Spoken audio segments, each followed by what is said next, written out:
Kia ora everyone, welcome to These Guys Got Next, our NBA basketball podcast where we deliver our takes and analysis from the bench. I'm Malaja Fa'afiu, he's Ravindu Pathirana. Rav, I don't know if we actually acknowledged that last week was our 10th episode. We reached double figures as a podcast, so a little congratulations to ourselves. We deserve a little pat on the back for our efforts there. But this is episode 11. Rav, how are you feeling? How are you going this week? Yeah, man, excited. Unfortunately, we couldn't congratulate ourselves for the 10 double digits. Yeah, like you mentioned, so awesome. Congrats to you as well, mate. Yeah, man, awesome. This week, got back into running. Achilles is coming good now, so pretty excited to get back on the road again. How about you? Yeah, good. It's getting a lot more hot and humid out these ways. Summer is coming. It's approaching. I think it's December right now as of recording, so nearly there towards the end of the year. But yeah, let's just dive right into it in terms of NBA action because again, a lot has gone on in the past week. And first things first, we're going to start off with the Atlanta Hawks, which probably isn't the team you'd think of when we're talking about teams we'd be starting right off the bat with. But the Atlanta Hawks, they've made headlines this week. They beat the Cavs back to back this week. The Cavs, they started 15-0. They're now 17-3. And that's because of what the Hawks did this week. Trae Young had a huge game with 22 assists in one of the contests against Cleveland. Currently leads the league with 12 and a half assists. What is it with this Atlanta team? Because they've beaten the Cavs twice, but they've also lost to the Wizards twice. And those are still the only two wins Washington has this season. What have you sort of made of this squad? It's bizarre. It's bizarre when you think about it. I don't understand how you win against one of the best teams in the league, especially with a hot streak like the Cavs did, and then again go lose to the Wizards. I don't know, I think it's a solid team that they've built around Trae Young. However, we did have a bit of speculation around, is Trae Young the right person to be around this team with his lack in defense and, with Dyson Daniels kind of having that surge like he did. Um, it's bizarre, man. That's that's all I can think about it. I do think they've built a nice squad around Trae with guys like, as you mentioned, Dyson Daniels. Jalen Johnson is having a huge season, another surge in his growth as a player. And then guys like DeAndre Hunter and Bogdan Bogdanovic, who I know have doubts with injuries earlier in the season. It may have been around that time they lost to the Wizards, so maybe there's a reason the Hawks actually lost those games. But now that they're back, they've got a nice, healthy rotation going. On Trae Young and that 22 assists, he overshadowed Alfred Payton's 21 assists, unfortunately. Otherwise, we'd be talking about Alfred Payton and how he managed to achieve that in just the second game back after more than 2 and a bit years. But Trae Young, 22 assists. The NBA record is 30, which was achieved 34 years ago. And I don't know if that's ever going to be reached. I guess, what have you sort of made of Trae Young's ability as a playmaker this season? But at the same time, do you see anyone reaching that mark of 30 assists in a game ever in the modern game? Look, I've got two people, potentially, three, but I was thinking Russ maybe, but Russ is well past his prime in terms of when he averaged those crazy numbers, especially in Washington. I'm gonna pick still Trae Young because he's got a really nice team, and like we mentioned, the Hawks team is healthy now, so that's really important in terms of this. I'm going either Trae Young or Tyrese Haliburton, but again, Tyrese comes with a little bit of asterisk. We've spoken about how he is coming back from his hamstring injury. But yeah, I think it's one of these two guys that's going to push that 30. Yeah, if you think about it, like to reach 30 assists, you essentially you can't contribute as a scorer. Like you have to rely on your teammates to pretty much score every time you pass the ball to them. So that's going to take a lot of effort. I guess it helps with Atlanta in terms of pace. They're third in the league in pace, so which pretty much means they go up and down the court so many times, which creates more opportunities for Trae, and part of the reason why he's leading the league in assists. But I guess a good example. I'm just going to jump in. The good example that 20, he's got 20 points and 22 assists. He shot 30% from the field. So you're right. You don't need to score. Just got to keep dishing the ball out. Yeah, exactly. And I think I agree with you as well. I think Tyrese Haliburton and Trae Young are probably the two guys. Maybe Russell Westbrook if he was still in his OKC/Washington days. But Tyrese and Trae are probably the two guys. And it's funny that we bring up Tyrese because I want to talk about the Indiana Pacers as well. Last week I said that Rick Carlisle could be the first coach in the NBA to be fired this season. Now I said this because they were 7-10 at the time. They did go on a 3-game win streak this week, although it was against the Wizards, the Pelicans, and the Trailblazers. So maybe not much to really harp on there. But Tyrese Haliburton actually played really well this week. What did you sort of notice from him this week? Because he has copped a lot of criticism to begin the season. I think he's a bit more confident in himself. I'm not too sure if you've seen or heard around this, but I tend to dig around Reddit here and there a wee bit just to get some info for our podcast. But there were rumors floating around that Tyrese is or has battled a back injury alongside of this hamstring as well. So potentially the reason why he doesn't want to, I guess, go into the rim a bit more or take those contact again when he's playing, will play a little bit more aggressively than what he did last season. But yeah, man, he's been stellar the last 4 games, 25-10. However, kind of regressed a wee bit, 19-5 in the most recent game. Decent efficiency. I think he shot 3 from 8 from three. Um, yeah, it's really hard to say. We just need to see him being that facilitator. He's averaging 17.4 points, 8.8 assists. Still decent numbers. But again, he just needs to up his production as a scorer, which will allow opportunities for the likes of Benedict Mathurin and Pascal Siakam, who, Ben Mathurin's having a hell of a game, hell of a season so far. Yeah, Tyrese needs to be that 20-10 guy again. That he's pretty much been that guy the last 2 seasons. I remember the start of last season, especially around this time, NBA Cup time, when Tyrese was balling out, and people were talking about him as if he was the next superstar in the point guard position. And now that sort of those talks have sort of died down a little bit. I think I've mentioned in the past, but I think part of the reason was because of Pascal Siakam and the usage he sort of takes up in the Pacers offense. But I guess with a guy like Tyrese, there was a game this week where he actually played with a mask. Now, you think of guys in the NBA who've played with masks and I guess the aura that sort of brings, guys like Kobe and LeBron and Kyrie, but your boy Joel Embiid as well has had a little stint in the mask. You'd think that a guy with like Tyrese, who's been struggling, as soon as he puts on the mask, then he can go back to being that superstar. Unfortunately, that didn't work out. So the aura wasn't with Tyrese. He against the Blazers, when he wore the mask, he only had 7, 2, and 1, and then he took off the mask during the second quarter of that contest. Rest of the game, he put up 21, 6, and 9, and he finished with 28, 10, and 8 boards. So I guess the aura of the mask wasn't with Tyrese in that situation. But I guess with the Pacers and the squad, you mentioned guys like Mathurin, guys like Miles Turner as well. Pascal Siakam's there. Who sort of needs to step up in this team? Is it anyone amongst these core group of guys? Is it someone else like on the bench that needs to help this Pacers team out? Who do you sort of see stepping up here? I think the answer's on the wall. It has to be Tyrese Haliburton. There was I think it was, who was it, Jason Williams or someone telling, I remember he was saying Lonzo, I think, just from memory. Again, the viewers can tell me I'm wrong. That for Lonzo to be a better disher of the ball or be better at getting assists, increase assist numbers, he needs to start scoring. Same thing with Halliburton. If he needs to elevate this team, his playmaking will come off the back of him scoring a lot more. Just takes the pressure off other guys, which will allow for open shots. So I think it really falls on Halliburton. When you look at it, Siakam is having a pretty similar production to what he did last year. Miles Turner has his points down. Everything else, like increased efficiencies, more rebounds, and even like Benedict Mathurin, he's averaging career highs this season. So I think it really falls down on Tyrese Haliburton to increase his production this season to elevate this team.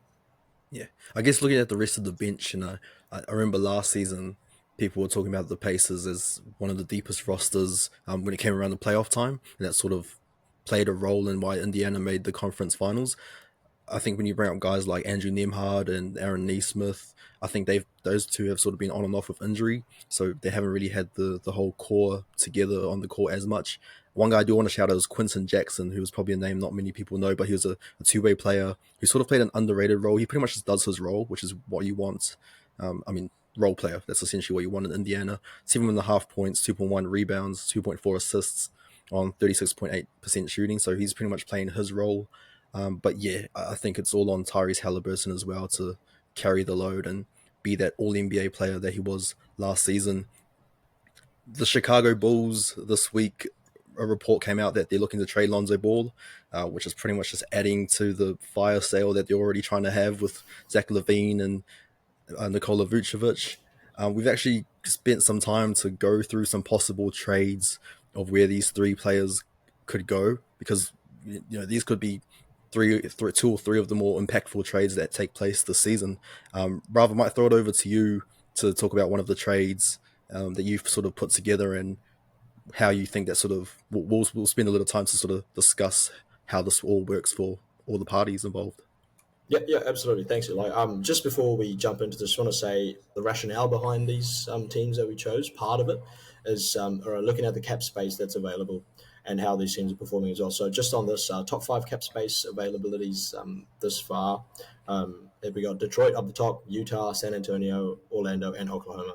So, I'm going to start with because I mentioned Vucevic going to the Lakers last episode.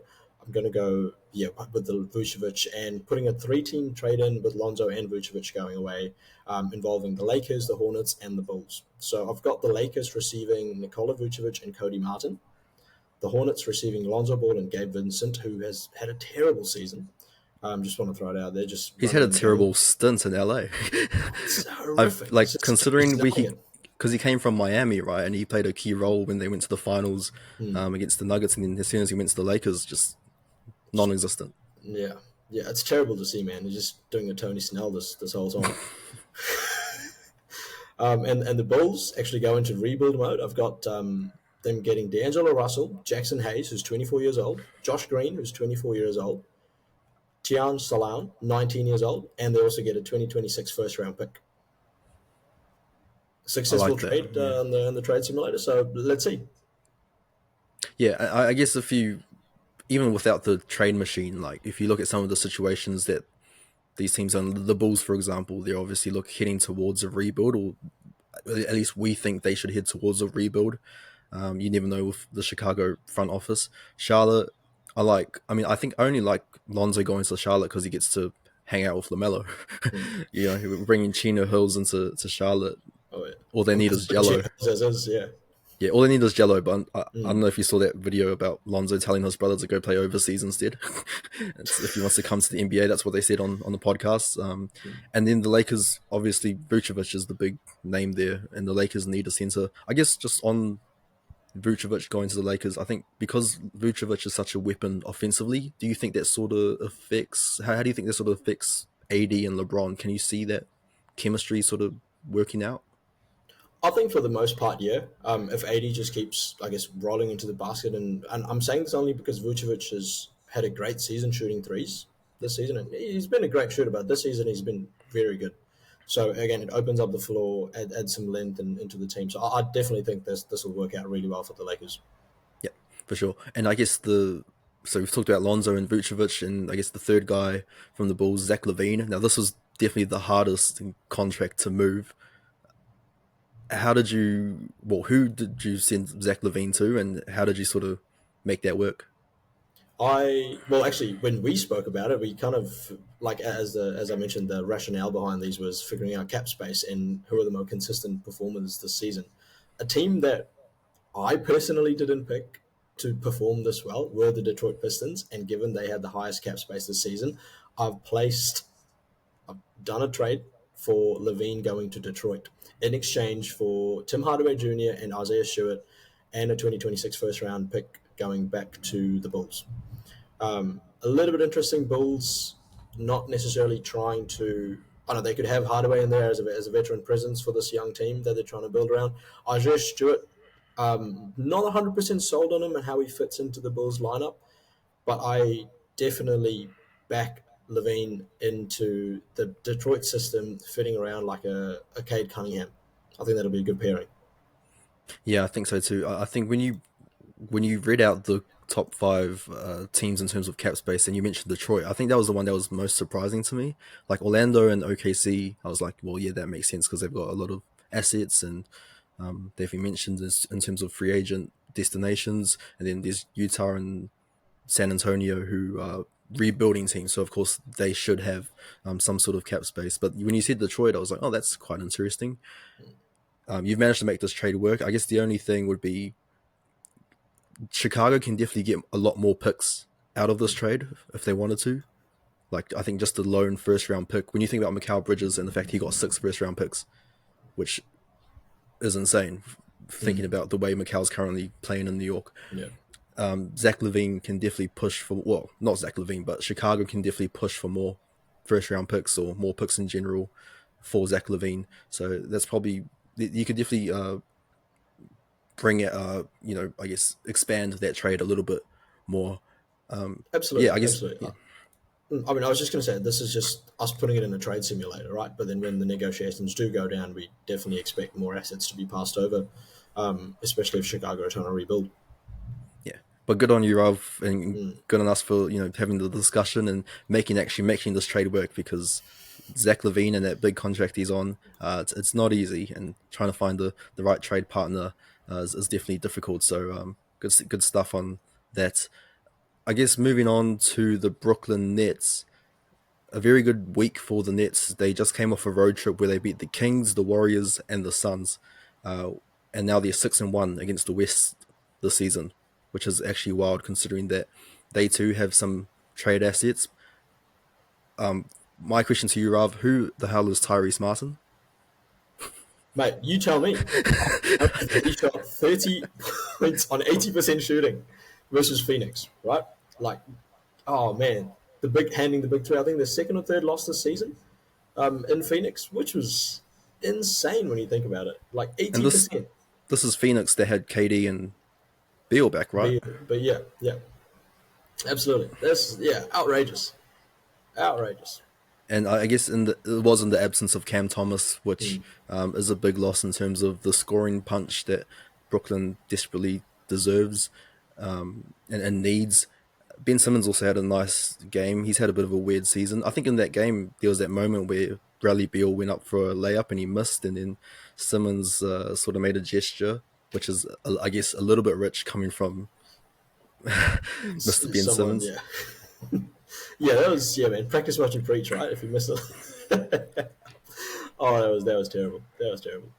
Yeah, but I guess I Uh, did want to use the opportunity to talk mm. about the Brooklyn Nets a little bit. So I'm gonna cash in my shot clock segment right now. So Rav, I'm gonna get you to count me down, and then I'll just say what I have to say. All right, Eli. The inbound coming in three, two, one. Cool. Contending teams, a message to you guys all out there. The Brooklyn Nets have the best assets for you guys to trade for. Friendly contracts, nothing like the Chicago Bulls and the big beefy contracts that LaVine and Vucevic have, but players who can definitely come in and contribute to your team. Cam Thomas, you need some scoring. Cam Thomas is your guy. You need some shooting. Cam Johnson is your guy. You need some veteran playmaking. Dennis Schroeder's your guy.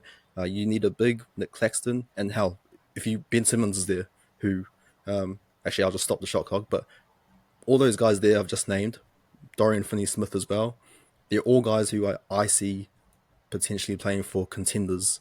I think of teams out there who are needing someone.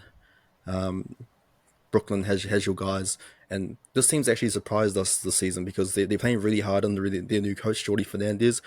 They're not fully rebuilding, but I think because of this Cam Thomas injury, and he's out for 3 to 4 weeks with the hamstring, which is always such a niggly injury to deal with. I think now, if anything, is the time for the Nets to decide whether they want to go all in on this rebuild, or because at some point they're going to have to pull the plug on what they really want to do this season. So, again, as I mentioned, Cam Johnson is the one who I think could provide the biggest haul for Brooklyn. He's averaging 17.9 points, 4.3 rebounds, 3.1 assists, and he's shooting 41.7% from three. He's had a big season, Cam Johnson. So I think if there's any teams out there in need of some 3-and-D ability, then Cam Johnson's your man. But as a whole, I think the Brooklyn Nets have the better fire sale in terms of trade assets. And I think you can definitely get a bargain out of Brooklyn. So yeah, I mean, I guess what are your sort of thoughts on Brooklyn and what they have and what they could achieve this season? I think you nailed it on the head. Like definitely. There were some rumors going around how the Bucks were actually looking for a scorer in Cam Thomas, but again, you don't need Cam Thomas if you were the Bucks. But definitely, like I like how you broke it down in terms of Cam Johnson will bring the biggest ROI for a team. And hell, why not? Ben Simmons is actually having a pretty decent season on the games that he's playing.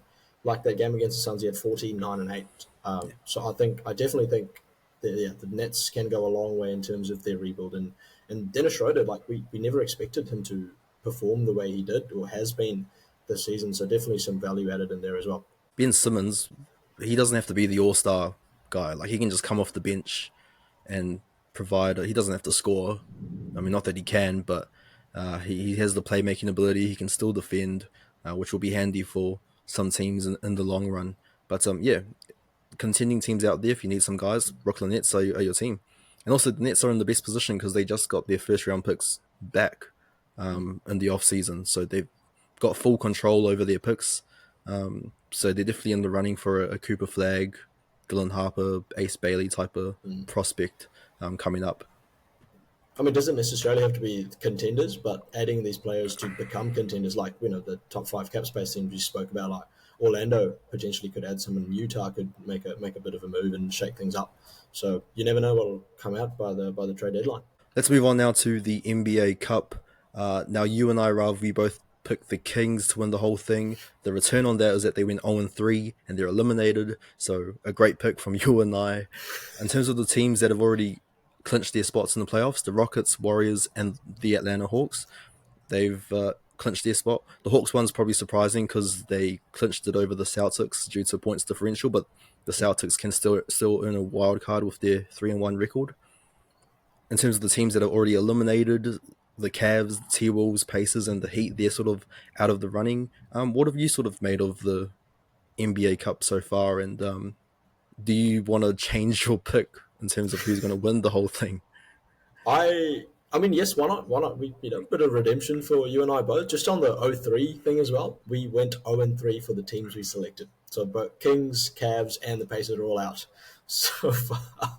So I couldn't even remember who I picked for the finalists. I was so fixated on the Kings winning. So, you know, thanks for holding us accountable.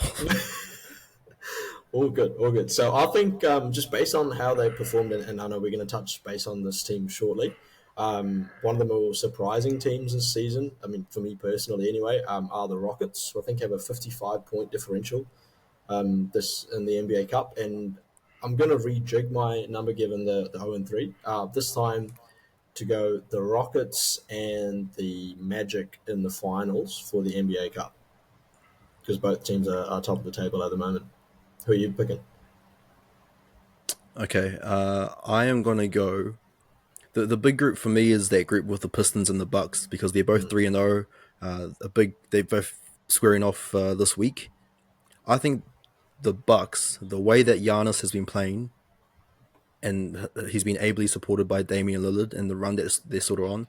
This NBA Cup's all about teams that can make a run at the right time. I think the Bucks are right now, the fact that they started off so poorly and the fact that Giannis has pretty much carried them on their back, I think I'm going to go with the Bucks to win the whole thing. Now, whether they win their group or they become a wild card, I don't know, but I think I'm going to go with Milwaukee to win the whole thing. So that's my pick there for the NBA Cup. So let's hope one of us is right, Rav, this time, and we don't crash and burn like we did with the Sacramento pick. I mean, we got one more team to go off this time, right? So 4 different teams for the both of us. I mean, considering that I picked the Sixers to win the actual NBA championship, and we know how that is going, yeah, my track record isn't looking too good. But you talked about the Houston Rockets as your pick for the NBA Cup, which I did want to talk about them because right now they are killing it in the Western Conference. They're currently 2nd, 3rd. They're up there in the Western Conference as of recording. I'm a bit disappointed because I did pick them to be a playoff team. I probably should have picked them a little bit more higher than when I initially had them because I could see this improvement coming. But yeah, they've been really impressive. What have you sort of noticed from them this season? I wasn't expecting it at all. And I think the Thunder got mad there on such a big run. It's a big thunderstorm outside my window right now. Yeah, I think I had them 10th seed from if my memory serves me right. But yeah, man, like they're playing awesome. Like Ime Udoka is a great coach. He's doing a hell of a job with his team. Tyrese and Armin Thompson, like you mentioned them before, really good guys. And you know, like the typical guys, Baby Jokic, Alperen Şengün is playing awesome, and they've just got such a loaded roster. When shots are falling for guys like Fred VanVleet and Jalen Green, this team is it's one to be reckoned with. Absolutely, that's why I've got them winning the NBA Cup. Just get that experience in, and then take that confidence into a deep playoff run. Yeah, I do want to focus on Amin Thompson and Tari Eason, aka the Terror Twins, off the bench because defensively they are so fun to watch as a duo. They're probably one of the key reasons why the Houston are second in defensive rating right now. Tari Eason is third in the league in steals, 2.1, which is amazing considering he's coming off the bench and he only plays 22 minutes per game. So that defensive efficiency is high with Tari Eason and Amin Thompson as well. Like both these players have athleticism, length, motor on defense. When you watch clips of them, there's times where they literally go up and block the same guy, like they're in the vicinity of each other. So if someone's driving and one of them sticks their arm out, the other one's probably there to grab the ball if it gets knocked loose. Like they're such a great tandem to watch. So the Terror Twins is a great nickname as well. That definitely puts some fear into some of the teams in the NBA. And it's quite interesting that they're doing well considering that Steven Adams, our Kiwi mate, is barely playing really. So they haven't really needed a guy like Steven Adams or any real big other than Şengün in this Houston Rockets squad. So but they're absolutely killing it, and I can't wait to see how far they could go as a squad. Yeah, I guess they're doing well enough. They don't necessarily need Steven Adams. Maybe come playoff time, just for that veteran presence, and Steven, or even spreading the load out a bit for Alperen Şengün later down. But just on Armin Thompson, man, huge fan of him. He's I just pulled up a couple of stats. There's only one game where he had less than 40% field goal efficiency. And there was like 38 or 39 or something. He's just a Swiss Army knife. He does all the intangibles. You're right, like length, motor, defense, and that is a guy that you want to be playing next to because he'll fight for you. I'm hoping Joel Embiid hears this as well. So just going to take my shot at him while I can. It's funny that they're called the Terror Twins, considering that Amin's an actual twin. Like his brother Asar is playing over in Detroit. I remember like last season, Asar was the one who got the most opportunities in Detroit, whereas Amin wasn't playing much in Houston just because of the guys in front of him. But I'd always heard that Amin was the better prospect, and I think you can sort of see the flashes of that this season, both offensively and defensively on both sides of the ball. So he's a really great two-way player. So excited to see what a guy like Amin and what this Houston Rockets squad can do for the rest of the season. Another team that's should be talked about in terms of one of the contenders in the West, but have actually been struggling this season is Minnesota. Now they just snapped a 4-game losing streak by just beating the Clippers. Now that was probably the fault of the Clippers and not being able to rebound or call a timeout. But really, there is trouble in the Midwest when we talk about Minnesota. There was that play a while ago when Julius Randle didn't want to feed Gobert in the post, and then there was a 3-second offensive violation in the paint, and Ant was not too happy with Rudy there. What have you noticed with Minnesota and I guess the chemistry within the squad? Because things don't really seem to be working out for some reason. Yeah, it's really interesting to see. I mean, we know that Gobert isn't an offensive talent at all, but it's really interesting how we assume that he'd get the ball a little bit more, at least to kind of dominate in the paint when he gets a mismatch. Even those instances where he does get a mismatch, the team is quite hesitant to pass him the ball. Yeah, I mean, I don't know. He's tall, he's lanky, so there could be the coordination issue, which comes into play when he speaks about it. But it's real. I mean, Dante DiVincenzo is another guy as part of that trade. Hasn't looked like himself at the moment.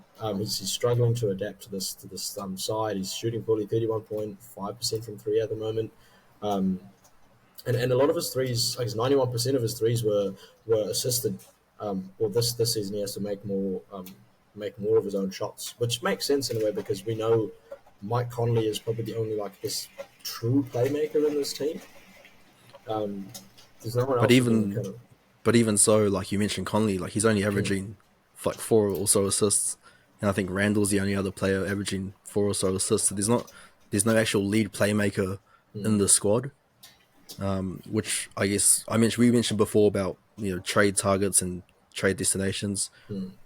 Maybe a guy like Dennis Schroeder could be someone who could go to Minnesota. I mean, I think Dennis is averaging 6 or so assists this season. Not a major bump, but could be solid enough of a bump to help Minnesota out, and he provides some scoring as well. But what have you sort of made of Julius Randle's fits in Minnesota? like we always knew they were going to be like this ISO ball team, if I'm going to use that right, because Julius is an ISO player, and does a lot of his work in the ISO. And he's a scorer, so fair enough. You're the superstar, got the keys to the city, keys to the team, go nuts. Understandable. They just, yeah, like they just lack that playmaking, unfortunately, which feeds into more of this ISO ball team, which team basketball wins championships. If they want to be a contender, if they want to push the conference finals again, that they need a solid playmaker to supplement the team. And one other thing, just while I say that, this is a very guard heavy team as well. So just got to be mindful in terms of how they move some assets around to make it a more balanced roster. For sure. And you brought up team basketball winning championships. Defense also wins championships. And right now, they're 12th in defensive rating. Last season, they were first, and first by quite a bit, I think, as well. Now, this isn't to say that Karl Anthony Towns leaving is the reason why they're so bad at defense this season. That's not the reason at all. But I do notice that because of Cat's absence, Naz Reid is sort of filling in as the five sometimes on some positions, or particularly with the second unit. And I think he's still learning to adjust to that role as being the five on the defensive end. We know what he can provide as a stretch big, but I think defensively, him working with, I guess, Randall ideally is that chemistry is sort of not there. So it's still a long way to go in the season, and hopefully Minnesota can turn things around for their sake. But in terms of the Clippers, we mentioned how they just beat the Clippers. James Harden had a big game this week, 43 points, became the fourth player with 140-point games this season behind Wilt, Michael Jordan, and Kobe Bryant, which is some great company to put yourselves in. And Harden, he's had a really big season, probably because he's had so much usage with the Clippers. But Harden, he's been a standout, and I guess that 43-point performance sort of brought us back to those Houston Rockets days that James Harden had. Right. On the same night that he scored the 43 points, Big Zoo was a massive part of that as well. He had 18 and 16 on the night. He leads the league in number of rebounds, and it's just an elite connection, almost reminiscent of what James Harden had with Clint Capella back in the Rockets days. Just on the blowout win as well. Shout out to Bones Highland. I don't know if a lot of people still know that he's still with the Clippers. Unfortunately, he doesn't get a lot of playing time. It's. I was really hoping that after his stint at the Nuggets, he'd be a key part, or at least a good bench option. So shout out to Bones as well, just getting a bit of playing time. And shout out to the Wizards as well for losing again. They are on a hell of a run and could reach. Well, I don't know. The way that things are going, they could reach that record mark that the Pistons had last season. That big, was it 28-game losing streak? Yeah. I think the Wizards are pretty much halfway there. So good on them to start the season. Another team that's actually on a losing streak, so that's a nice segue there. The New Orleans Pelicans, they've lost 7 in a row. Part of that is because of all the injuries they've had, and we've talked about in the past, but some of those guys are slowly starting to come back with CJ McCollum, and DeJounte Murray came back this week, which is huge for them. Missed 17 games with a fractured hand, and also some personal reasons as well that he had to skip some contests. Yeah, the Pelicans, they're not looking too good, are they, Rav? No, man, no. I think, 7? Current losing streak is 7 in the last 8 games. Before that, they had a losing streak of 6. I think they won 4 games in the start of the season. They won 2 at the start, and they won 2 in the last 15 matchups. I mean, mostly due to injuries, which we've touched on. It's the New Orleans hospital. But unfortunately, I'm not too sure where this team goes from now on, because, I mean, fair enough, Deontay's back, but just got to need a bit of time to carry on and build up a bit of momentum. But these injuries definitely aren't helping. I guess for you, Rav, Zion is still going to be out for a little while. So while all these guys slowly start coming back, and I think Herb Jones should be the next one to come back soon. There's a couple of guys who are day-to-day, but what is your ideal Pelicans starting 5 without Zion? And who do you think should be the guy who comes off the bench and lead the second unit? I'm actually going to make an interesting call here. I'm still going CJ and BI starting with the Deontay Murray, Herb Jones, and Yves Missy. I'll touch on Yves Missy in a bit, and I reckon either Trey Murphy or Alfred Payton, especially after that 2014 and 21 game that he had recently, could be the 6th man. I'm pushing more towards Alfred Payton than I am with Trey Murphy. Just on Yves Missy, he is pushing the Rookie of the Year ladder. man, he's playing awesome in the absence of all these players. He's making the most of the opportunities. He's averaging 14 and 10 in his last 4 games, and yeah, he's at double digit scoring. So that's really awesome to see, especially with Zion being out for a prolonged period of time. Maybe Yves Missy keeps going and has consistent outputs where he has over 10 boards and over double digit scoring in the coming games. Yeah, in terms of Missy and where he is in the Rookie of the Year race, where do you sort of have him? Do you have him like top three, top five?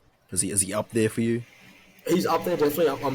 Maybe top five, maybe top five. Yeah, but again, it's just got to be consistent, right? Like, I know we're not going to touch on the Sixers because we've done so much on them, but Tyrese Maxey coming back, which means Jared McCain's production reduced. So that's again, it's all about situations in the NBA. Cool. I guess for me, I would personally bring CJ off the bench. I think he should be the sixth man and lead the second unit in terms of his scoring and his veteran playmaking. I think the second unit sort of needs that, especially with Alvarado still sort of out. And once Alvarado comes back in, then that's sort of the guard spot used up on the second unit. But I think for now, I'd have CJ come off the bench and start Trey and Herb together, keep Missy as center, then have BI there and DeJounte. Zion Williamson, do we need to have this conversation about whether he and the team should move on? Is it too early or is it too late? What's going on with Zion? I mean, kind of sitting on the fence at the moment. Just again, it just falls down to health, man. That's the main thing. Like, you cannot be a star player of the team and be consistently unhealthy. Like, he's only played in 55% of the eligible games so far in his career. He's played 190 out of the available 348. So it really depends on how they want to approach this, because they were trying to ship assets or ship BI for some assets potentially. But if they can't ship someone like BI, how do you expect them to ship Zion Williams? Yeah, and you're gonna need a team who can trust that Zion's gonna stay healthy. And Mm. I think his value's gone down so much because of his inability to stay on the court. And I mentioned this last week, but Zion could end up being one of the biggest what ifs in the NBA because of all these injuries and the fact that the Pelicans haven't even been to the playoffs that much with Zion, and they haven't gone far in the West. So yeah, they're pretty. I feel like they're stuck at the moment, New Orleans. But yeah, we'll see what happens. Hopefully, Zion can get on the courts sooner rather than later. And finally, the final segments. Thank God you haven't searched up who the Western Conference Player of the Week is, because I think this is going to blow your mind. Mm. I'm going to read out these stats and I want you to sort of guess who you think was named Western Conference Player of the Week last week. So this player had 22.3 points per game, 8.7 rebounds per game, shot 61.8% from the field, and their team went 3-0 during the week. That's in the span of the week. Now, to give you a heads up, Giannis was the Eastern Conference Player of the Week. Who do you think was the Western, Rav?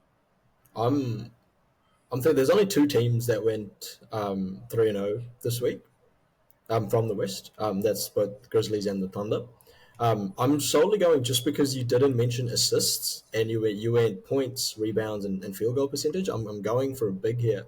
So I'm thinking Hartenstein, Jalen Williams, maybe Jaren Jackson Jr. is probably like the three guys that I'm thinking of. Um, I don't. Did you say 8.4 rebounds? 8.7, 8.7. Okay, but so if you, 8 yeah, essentially, yeah. yeah. So Hartenstein's kind of taken out because he didn't score that many points. Jalen Williams' boards dropped down. So Jaren Jackson Jr. is It who we're was going with. it was Harrison Barnes. Oh wow. Yeah,